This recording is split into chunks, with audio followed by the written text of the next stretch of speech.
ఈరోజు నాతో పాటు విలేకరుల సమావేశంలో పాల్గొన్న జిల్లా అధ్యక్షుడు కంటెస్టెడ్ క్యాండిడేట్ శ్రవణి గారు, సుధాకర్ రెడ్డి గారు, పత్రికా విలేకరులందరికీ నమస్కారం.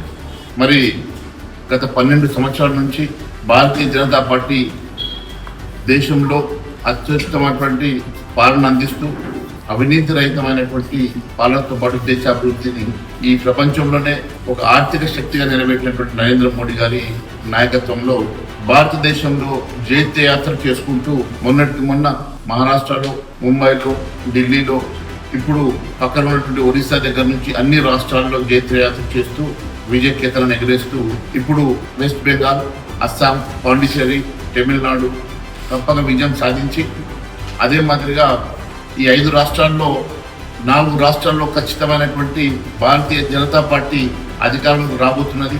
కేరళలో కూడా మంచి result Bharatiya Janata party vote share, India vote share తప్పకుండా పెరగబోతున్నది. మరి వెస్ట్ బెంగాల్ ఎంతో కాలం నుంచి మనం చూస్తూ ఉన్నాం, రాక్షస పాలనకి చమర గీతం పాడి భారతీయ జనతా పార్టీ కాషాయ జెండా ఎగరలేకపోతున్నదని సంగతి తెలియజేస్తా ఉన్నాం. మరి నరేంద్ర మోడీ గారు ఈ నెల 10వ తారీఖు రోజు హైదరాబాద్కు విచ్చేస్తున్న సందర్భంగా వారిని ఘన స్వాగతం పలకడానికి తెలంగాణ రాష్ట్ర ప్రజలందరూ కూడా ఎదురు చూస్తూ ఉన్నారు, ఊగిలుగుతూ ఉన్నారు.